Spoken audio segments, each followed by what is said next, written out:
നമസ്കാരം. ക്ഷിപ്രഫലം നൽകുന്ന ദേവതയാണ് മുരുകസ്വാമി. മുരുക ഭഗവാന്റെ വേൽ ജ്ഞാനത്തെയും ശക്തിയുടെയും പ്രതീകമാകുന്നു. ഭഗവാനെ ആരാധിക്കാത്തവർ അജ്ഞരാണ് എന്നാണ് മഹാസിദ്ധർ വരെ പറയുന്നത്. ഭഗവാനെ ആരാധിക്കുകയാണ് എങ്കിൽ ഒരു വ്യക്തിയുടെ പാപങ്ങൾ ഇല്ലാതാവുകയും ആ വ്യക്തിയുടെ ജീവിതത്തിൽ ആഗ്രഹ സാഫല്യം ഉണ്ടാവുകയും ചെയ്യുന്നതാകുന്നു. ചൊവ്വയുടെ അധിപൻ കൂടിയാണ് ഭഗവാൻ.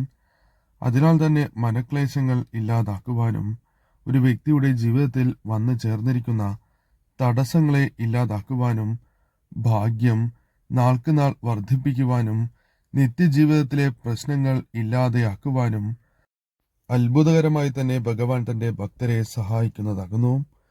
ശത്രുദോഷം, ദൃഷ്ടിദോഷം, ശാപദോഷം, ചൊവ്വാദോഷം, ഇഷ്ടകാര്യ വിജയം, രോഗശാന്തി എന്നിവ നേടിയെടുക്കുവാൻ സ്വാമിയെ ആരാധിക്കുന്നത് ഏറ്റവും ശുഭകരമാകുന്നു. സ്വാമിയുടെ കടാക്ഷത്താൽ ഇത്തരത്തിലുള്ള സൗഭാഗ്യങ്ങൾ ഒരു വ്യക്തിയെ തേടിയെത്തും എന്ന കാര്യം തീർച്ച തന്നെയാകുന്നു. അത്രമേൽ അനുഗ്രഹങ്ങൾ ചൊരിയുന്ന ദേവതയാണ് സാക്ഷാൽ മുരുകസ്വാമി. മുരുകസ്വാമി മന്ത്രങ്ങൾ അഥവാ മുരുക മന്ത്രങ്ങൾ നിത്യവും ഉരുവിടുന്നതിലൂടെ ഒരു വ്യക്തിയുടെ ബുദ്ധി തെളിയും. ആ വ്യക്തിയുടെ ജീവിതത്തിൽ വന്നു ചേർന്നിരിക്കുന്ന ആ ദുരിതങ്ങൾ, കഷ്ടതകൾ ഒഴിഞ്ഞ് സൗഭാഗ്യങ്ങൾ തേടിയെത്തും എന്നാണ് വിശ്വാസം. എന്നാൽ സ്വാമിയുടെ വഴിപാടിനും വളരെയധികം പ്രാധാന്യമുണ്ട്. നാളെ അതിവിശേഷപ്പെട്ട തൈപ്പൂയമാകുന്നു. അതിനാൽ തന്നെ നാളെ ചില വഴിപാടുകൾ നടത്തുന്നത് ആ കുടുംബത്തിനും ആ കുടുംബത്തിലെ ഓരോ അംഗത്തിനും സർവ്വ ഐശ്വര്യവും സൗഭാഗ്യവും നൽകുന്നതിന് കാരണമാകും. ഏതെല്ലാമാണ് വഴിപാടുകൾ? അടുത്തുള്ള മുരുകക്ഷേത്രത്തിൽ നടത്തേണ്ട ആ വിശേഷപ്പെട്ട വഴിപാടിനെ കുറിച്ചാണ് ഇനി ഈ വീഡിയോയിലൂടെ പരാമർശിക്കാനായി പോകുന്നത്. മുരുകസ്വാമിയുടെ മന്ത്രങ്ങൾ ജപിക്കുന്നത് പോലെ തന്നെ വളരെയധികം പ്രാധാന്യമുണ്ട് എഴുതുന്നതിനും. എഴുതുകയാണ് എങ്കിൽ ഇരട്ടി ഫലം തന്നെ വന്നു ചേരും.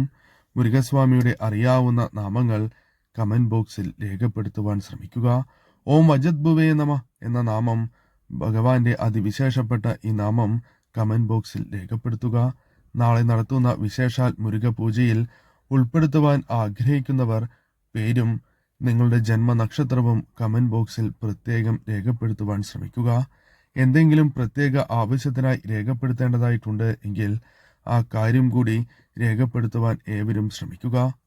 നാളെ കുടുംബാംഗങ്ങൾ ഏവരും ക്ഷേത്രത്തിൽ ദർശനം നടത്തുവാൻ പ്രത്യേകം ശ്രദ്ധിക്കുക. ഒരുമിച്ച് ദർശനം നടത്തുന്നതാണ് ഏറ്റവും ശുഭകരം. ഇനി അഥവാ അതിന് സാധിക്കുന്നില്ല എങ്കിൽ ഞാൻ ഈ പറയുന്ന രീതിയിൽ തന്നെ നിങ്ങൾ ദർശനം നടത്തുവാൻ പ്രത്യേകം ശ്രദ്ധിക്കുക. നാളെ കുടുംബത്തിലെ ഏവരും ദർശനം നടത്തുന്നതാണ് ഏറ്റവും വിശേഷം. ഇനി അഥവാ അതിന് സാധിക്കുന്നില്ല എങ്കിൽ ഗൃഹനാഥനോ ഗൃഹനാഥയോ ദർശനം നടത്തുവാൻ പ്രത്യേകം ശ്രദ്ധിക്കുക. നാളെ ക്ഷേത്ര ദർശനം നടത്തുമ്പോൾ ആദ്യമായി ശ്രദ്ധിക്കേണ്ട ചില കാര്യങ്ങളുണ്ട്. 6 തവണയാണ് വലം വയ്ക്കേണ്ടത്.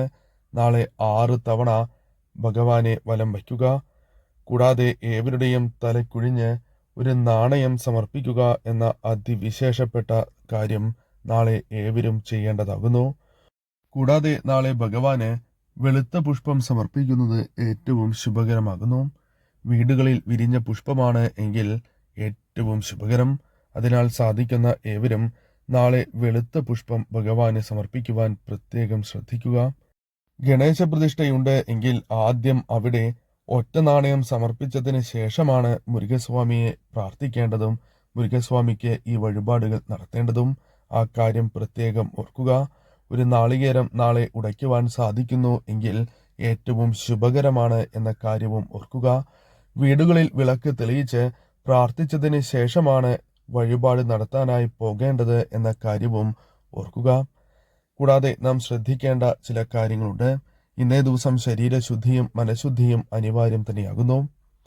എത്ര തന്നെ ദുഃഖവും ദുരിതവും നിങ്ങൾ അനുഭവിക്കുന്നവരാണ് എങ്കിൽ പോലും ഞാൻ ഈ പറയുന്ന വഴിപാടുകൾ ശരിയായ രീതിയിൽ നടത്തിയാൽ അത്തരം ദുരിതങ്ങൾ ജീവിതത്തിൽ നിന്നും ഭഗവാൻ അകറ്റും എന്ന കാര്യം ഓർക്കുക. ക്ഷിപ്ര ഫലസിദ്ധിയാണ് നിങ്ങൾക്ക് വരമായി ലഭിക്കുക അല്ലെങ്കിൽ ഫലമായി ലഭിക്കുക എന്ന കാര്യം ഓർക്കേണ്ടതാകുന്നു. നാളെ നടത്തുവാൻ സാധിക്കുന്ന വിശേഷപ്പെട്ട വഴിപാടുകളെ കുറിച്ചാണ് ഇനി പരാമർശിക്കാനായി പോകുന്നത്. നാളെ കാവടിയേന്തി ഭഗവാന് വഴിപാട് ചെയ്യുന്നത് ഏറ്റവും ശുഭകരമാകുന്നു. ഏവർക്കും സാധിക്കുന്ന ഒരു കാര്യമല്ല എന്ന് തന്നെ പറയാം. എന്നാൽ നിങ്ങൾ ശ്രമിക്കുകയാണ് എങ്കിൽ നടക്കും. കാവടിയേന്തി ഭഗവാന് വഴിപാട് ചെയ്യുവാൻ പരമാവധി ശ്രമിക്കുക. ഭഗവാന് ഏറ്റവും വിശേഷപ്പെട്ട വഴിപാട്, പ്രിയപ്പെട്ട വഴിപാട്, 41 ദിവസം വ്രതം എടുത്ത് ചെയ്യേണ്ട ഒരു കാര്യമാകുന്നു. അങ്ങനെയാണ് എങ്കിൽ അനുഗ്രഹം എത്ര വലിയ പാപിയെയും ഭഗവാൻ അനുഗ്രഹിക്കുകയും അത്രമേൽ തന്നെ ശക്തിയാർന്ന വഴിപാടായി മാറുകയും ജീവിതത്തിൽ പെട്ടെന്ന് ഉയർച്ച നേടുവാൻ സാധിക്കുകയും ചെയ്യും എന്ന കാര്യമാണ് ഓർക്കേണ്ടത്. അതിനാൽ തന്നെ നാളെ കാവടി വഴിപാട് ചെയ്യുവാൻ സാധിക്കുന്നുണ്ട് എങ്കിൽ ശുഭകരമായ ഫലങ്ങൾ തന്നെ ജീവിതത്തിലേക്ക് വന്നു ചേരും. മറ്റൊരു കാര്യം നാം ചെയ്യേണ്ടത് അനിവാര്യമാകുന്നു. നാളെ എണ്ണ അഭിഷേകം ഏവരും ചെയ്യുവാൻ ശ്രമിക്കുക. എണ്ണാഭിഷേകം ചെയ്യുന്നതിലൂടെ ഞാൻ ഈ പറയുന്ന ഫലം ജീവിതത്തിലേക്ക് കടന്നു വരും. നിങ്ങളുടെ ജീവിതത്തിൽ ശത്രുദോഷത്താൽ പ്രയാസങ്ങൾ അനുഭവിക്കുന്നവരാണ് എങ്കിൽ ആ ദുരിതങ്ങൾ ജീവിതത്തിൽ നിന്നും ഒഴിയും. അതേപോലെ നിങ്ങളുടെ ജീവിതത്തിൽ ഭാഗ്യം വർദ്ധിക്കും. അതിനാൽ തീർച്ചയായും ഈ വഴിപാട് നാളെ നടത്തേണ്ട പ്രധാനപ്പെട്ട വഴിപാടായി തന്നെ പറയാം. കൂടാതെ ഒരു കുടുംബത്തിൽ ഏറ്റവും പ്രധാനപ്പെട്ട ഒരു കാര്യം കുടുംബ ഐക്യം തന്നെയാകുന്നു. കുടുംബ ഐക്യമുണ്ട് എങ്കിൽ ആ വീടിന് ഉയർച്ച വന്നു ചേരും എന്ന കാര്യം തീർച്ച തന്നെയാകുന്നു. അത്തരത്തിൽ കുടുംബ ഐക്യം വർദ്ധിപ്പിക്കുവാൻ നാളെ ഭഗവാന് ത്രിമധുരം നിങ്ങൾ വഴിപാടായി നടത്തുക. ഐക്യം വർദ്ധിക്കുക തന്നെ ചെയ്യും. അതോടൊപ്പം ഒരു വ്യക്തിയുടെ ജീവിതത്തിൽ വന്നു ചേരുന്ന പ്രശ്നങ്ങളാണ് ശാരീരികമായ ബുദ്ധിമുട്ടുകൾ. ശാരീരികമായ സൗഖ്യം വർദ്ധിപ്പിക്കാനായി നാളെ ഭഗവാന് പാലഭിഷേകം നിങ്ങൾ നടത്തുക. പാലഭിഷേകം നടത്തുന്നതിലൂടെ തീർച്ചയായും നിങ്ങൾക്ക് ശാരീരികമായ സൗഖ്യം ജീവിതത്തിലേക്ക് കടന്നു വരും എന്ന കാര്യം ഓർക്കേണ്ടതാകുന്നു. കൂടാതെ വിദ്യാർത്ഥികൾ വീടുകളിലുണ്ട് എങ്കിൽ തീർച്ചയായും ഞാൻ ഈ പറയുന്ന വഴിപാട് നടത്തുക. വിദ്യയിൽ പ്രയാസങ്ങൾ, ദുരിതങ്ങൾ, കഷ്ടതകൾ അനുഭവിക്കുന്നവരാണ് എങ്കിൽ തീർച്ചയായും ആ വിദ്യാർത്ഥികൾക്ക് വിദ്യയിൽ ഉയരുവാൻ സാധിക്കും. മികച്ച വിജയങ്ങൾ തന്നെ വിദ്യയിൽ നേടുവാൻ സാധിക്കും. അതിനായി നിങ്ങൾ പ്രത്യേകം ശ്രദ്ധിക്കേണ്ടത് പുഷ്പാഭിഷേകം നാളെ നടത്തുക എന്ന കാര്യമാകുന്നു. കുട്ടികളുടെ പേരിൽ തന്നെ നടത്തുക. കൂടാതെ കുട്ടികൾ ഇപ്രകാരം പുഷ്പാഞ്ജലി നടത്തുന്നതിലൂടെ സർവ്വ ഐശ്വര്യം തന്നെ നിങ്ങളുടെ വീടുകളിലേക്ക് വന്നു ചേരും. കുട്ടികളുമൊത്ത് ദർശനം നടത്തുവാൻ സാധിക്കുന്നത് ഏറ്റവും വിശേഷമാണ് എന്ന് തന്നെ പറയാം. ഇനി ആ വീട്ടിലെ, അതായത് ഒരു കുടുംബത്തിൽ ജോലിയുമായി ബന്ധപ്പെട്ട് വിഷമതകൾ അനുഭവിക്കുന്നവരാണ് എങ്കിൽ തീർച്ചയായും ഞാൻ ഈ പറയുന്ന വഴിപാട് നടത്തുക. ഗൃഹനാഥന്റെയോ ഗൃഹനാഥയുടെയോ അല്ലെങ്കിൽ കർമ്മവിജയവുമായി ബന്ധപ്പെട്ട് വിജയം അനിവാര്യമായ വ്യക്തിയുടെ പേരിൽ നടത്തുക. കളഭച്ചാർത്താണ് ഭഗവാനെ നടത്തേണ്ടത്. കളഭച്ചാർത്ത് നടത്തി ഭഗവാനെ നാളെ പ്രാർത്ഥിക്കുകയാണ് എങ്കിൽ, തൊഴുകയാണ് എങ്കിൽ സർവ്വ ഐശ്വര്യം തന്നെ ആ വീടുകളിൽ വന്നു ചേരും.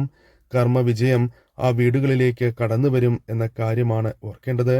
അതേപോലെ തന്നെ ഒരു വ്യക്തിയുടെ ജീവിതത്തിലേക്ക് കാര്യവിജയം പ്രത്യേകിച്ചും ഗൃഹനാഥനോ ഗൃഹനാഥയുടെ പേരിലോ അല്ലെങ്കിൽ ആ വീട്ടിലെ കുട്ടികളുടെ പേരിലോ നടത്താവുന്നതാണ്.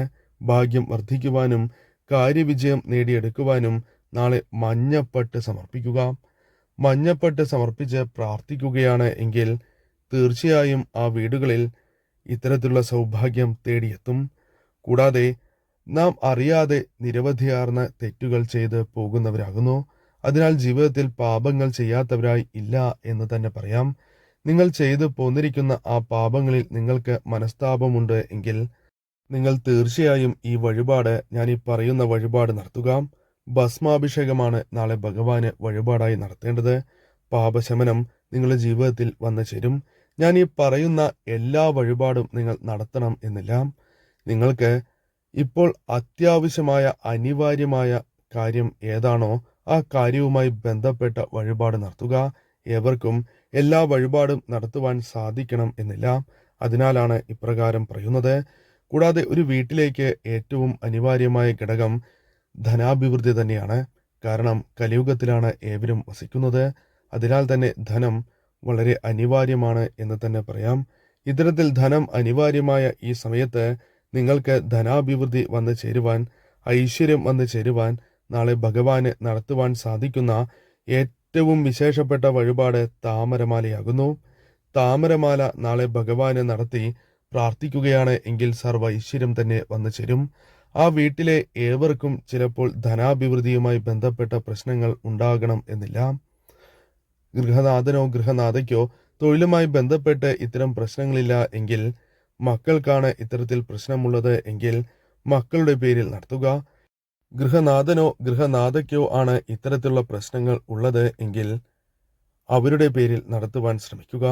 അവരുടെ പേരിൽ തീർച്ചയായും താമരമാല നടത്തുക. തീർച്ചയായും ഈ അനുകൂലമായ ഫലങ്ങൾ നിങ്ങളുടെ ജീവിതത്തിലേക്ക് കടന്നു വരും എന്ന കാര്യം തീർച്ച തന്നെയാകുന്നു. ഇനി അഥവാ ആരോഗ്യവുമായി ബന്ധപ്പെട്ട് പ്രശ്നങ്ങൾ, അനാരോഗ്യം നിങ്ങളെ വേട്ടയാടുന്നുണ്ട് എങ്കിൽ തീർച്ചയായും ഭഗവാനെ നിങ്ങൾ പ്രാർത്ഥിച്ച് നെയ്വിളക്ക് തെളിയിക്കുകയാണ് എങ്കിൽ, ആ വഴിപാട് നടത്തുകയാണ് എങ്കിൽ സർവ്വ ഐശ്വര്യം തന്നെ വന്നു ചേരും. ഇനി ഏവർക്കും ഇത്തരത്തിൽ വഴിപാടുകൾ നടത്തുവാൻ സാധിക്കണം എന്നില്ല. അവർ മുൻപ് പരാമർശിച്ചതുപോലെ ഏവരുടെയും തലയ്ക്കൊഴിഞ്ഞ് ഒരു നാണയം ഭഗവാന് സമർപ്പിക്കുക. സർവ്വ ഐശ്വര്യം തന്നെ ആ വീടുകളിൽ വന്നു ചേരും. ശ്രദ്ധിക്കേണ്ട മറ്റൊരു കാര്യം, നാളെ ഏവരും കുടുംബാംഗങ്ങൾ ഒത്ത് ദർശനം നടത്തുവാൻ ശ്രദ്ധിക്കുക. സർവ്വ ഐശ്വര്യം തന്നെ ഭഗവാൻ നൽകി അനുഗ്രഹിക്കുക തന്നെ ചെയ്യും.